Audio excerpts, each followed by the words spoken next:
Budgeting is not about restriction. It is the roadmap to freedom. A budget is a plan for balancing your income and expenses. It gives you control, reduces stress, and helps you reach your goals. Think of your budget as the teacher of your cash flow. It shows you where you need to adjust. Here's how to create your personal budget, step by step.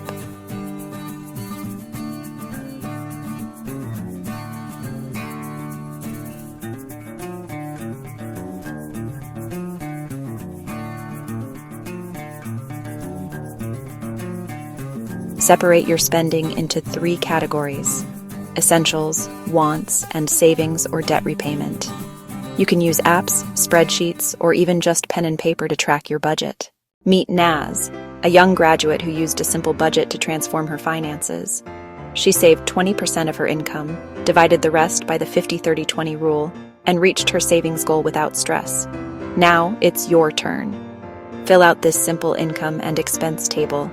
Budgeting is not limitation, it's empowerment. With the right plan, you can take control of your money and create freedom. In the next chapter, we'll explore saving strategies to grow your wealth step by step.